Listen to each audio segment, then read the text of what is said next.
Good morning, everybody. Jim Feist and Hank Goldberg. Hank had another great week. Hank, good morning. Well, on my CBS show yesterday, I had one loser, and that was Atlanta. I'll tell you something about Atlanta, and I got sucked in. You know, they had won a couple of games in a row, and they had made some improvements in their defense. But Matt Ryan is a two-headed monster. He's one guy at home and another guy on the road, and he turns awful. Excuse me, on the road. And then they go into Cleveland, a team they should beat, and their defense couldn't stop Cleveland the whole game.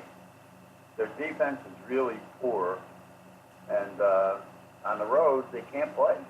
But they didn't stop Cleveland the whole day, and offensively, Ryan was pathetic. Couldn't make a play, and the old red zone problems that they had. He just was way off his game. They just don't travel well. I'll tell you something about that whole division. They are flawed except for one team, and that's New Orleans. New Orleans is going to sail through that division, and I don't think anybody else in there is going to make the playoffs. And I'm including Carolina. Carolina was really showed up by Pittsburgh Thursday night. They were routed. And defensive deficiencies showed up in the secondary big time. And, you know, you look at Atlanta, can't play on the road. And I thought maybe Tampa would come up with a win this weekend, and they didn't. And they're just a bad football team. Their coach is on the way out. And so there's no team in that division that I would want to trust going forward, except, of course, New Orleans. And a lot of wise guys thought New Orleans was going to have a letdown when they went to Cincinnati. Cincinnati's defense they went in there against a team that was given up, that led the league in defensive scoring. In other words, on the wrong side of it. They've given up more points than any team in the league. When are they going to get rid of that coach there? Now, they did. You know what they did today? They fired the defensive coordinator. They fired the defensive coordinator. Yep. And Marv Lewis just goes on and on and on. Yeah. I'll tell you one thing I learned from Don Shula years ago. Buck always stopped with him. It happened one year when Bill Walsh got rid of all his assistants when San Francisco had some problems. It was during the strike year. And Shula and I were sitting together for a while on a trip. And he was a little upset about that for the sake of those assistants. And he said, I'll tell you, I would never do that, he said, because Buck always stops with me. Really? Well, there's a couple of guys out there that should be getting let go, and Cincinnati's one of them. But then, of course, you look at the Jets and how bad they played yesterday. Well, I'll tell you one thing about Buffalo. They don't quit, and their defense is not bad. And they've got LaShawn, who had a huge day against the Jets. I liked Buffalo yesterday. They were getting 7.5 points. The Jets shouldn't be 7.5 points against anybody, and Buffalo hasn't been bad. I'll tell you something about New England, too. I took a good look at them. They had 3 games going into yesterday where they had only scored 15 points or less. You know, once against Detroit, once against Buffalo. They had 3 bad games so far this year. And they went in against Tennessee, and Tennessee crushed Brady, knocked him out of the game. You know, they sacked him 3 times and knocked him down 6 times, and Belichick probably took him out. I'll tell you got to give Vrabel credit. He's done a great job with that team. And their win over Dallas was no fluke. You know, they're just playing very well right now. And their defense in particular is playing very well. And they're now 5-4. Yeah, they have rounded into shape. Mariotta's playing better. The coaching staff's doing a good job. they picked up 2 big wins. The road win at Dallas and then the win over the Patriots. That's always big. Yeah, they're going in the right direction for sure. Teams that are not going in the right direction, definitely, you mentioned one earlier, is Philadelphia, which a little bit surprising, but they've had a lot of injuries too. The Seahawks are playing. They don't have a running game. No, they got everybody. Everybody's They're hurt. hoping to get Sproles back this week, and then he re-injured himself, so he wasn't available to him, and so they don't have a running game. So that makes it easy for defenses. Sure does. Oakland continues to look like, terrible. They're just a disaster.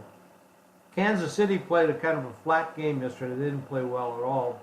Won the game, won by 12, but didn't cover. But didn't play well. They're not happy with the way they played. Now they're going to Mexico this week to play the Rams. Rams are hurting. They lost the top receiver yesterday, and he's out for a while.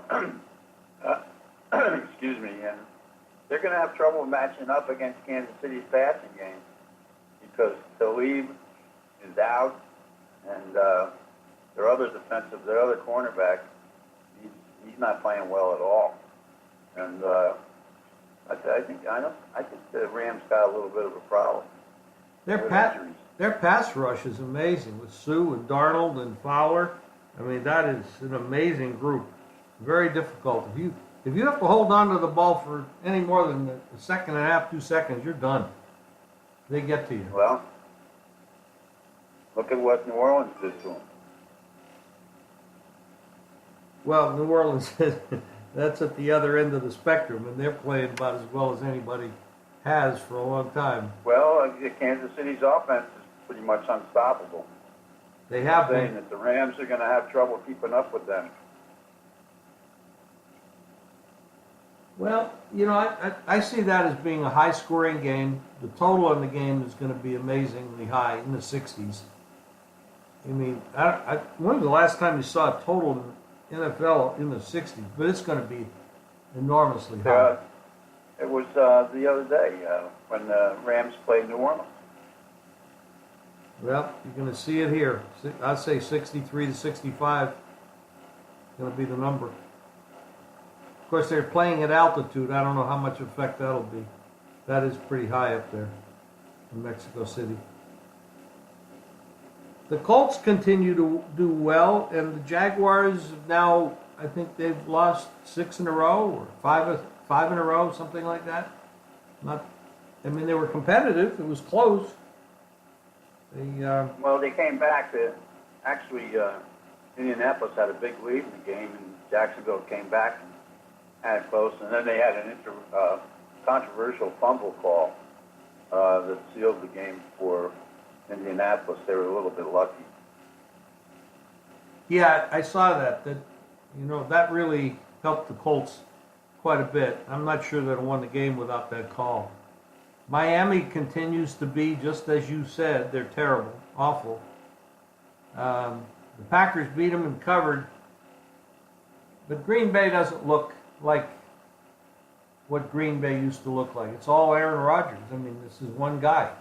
And well, they ran the ball well against Miami too, and Miami's defense isn't good. And Osweiler, the quarterback, was himself. Miami just isn't good. They had a trick play that they used. That's what Gase is good for. He'll run a fake kick once in a while. Otherwise, he's another fraud. It's hard to find good coaches. It's hard to find good offensive, defensive head coaches. They're just not growing on trees out there. It's hard to find them, and it takes time to. Sometimes guys can coach forever and never get it right. But Tampa Bay. We mentioned it earlier. They lost to Washington. Washington had 1 million guys out on the offensive line.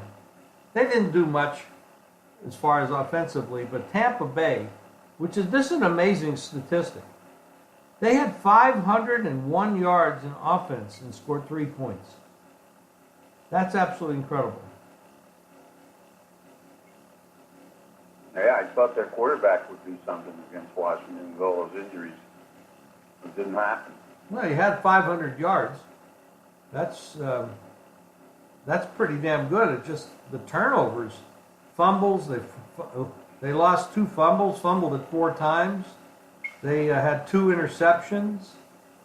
But when you get, I've never seen a stat line like that. 500 yards and 3 points. That's got to be some kind of a record. I don't know. I don't know about records, but they're just a bad team. Yeah. College basketball, that's rounding into shape, and we've got a full week under our belt now with that. Started last Tuesday. The NBA is, I don't know, there's a lot of rumors that Carmelo Anthony is going to be waived by Houston. I'm not sure if that's true. Well, you finally had the trade of Butler. He's finally gone. Yep, that's going to help the 76ers for sure. Yep. That's going to be a race in the East with the 76ers, the Celtics, and Toronto. That's going to be one heck of a race to win that. It's 3 pretty good teams. But Hank, your plays up at jimfeist.com, mine as well. We've got a full week of sports ahead of us, and lots of good information. We'll be back on Wednesday with more updates on line movements, injuries, and our feelings for what's going to be happening this weekend and throughout the week in basketball. Thanks, Hank. I appreciate it. College basketball's got some good games today. Sure do. All right, buddy. We'll talk Wednesday. All right, Jim. Have a good day. You too.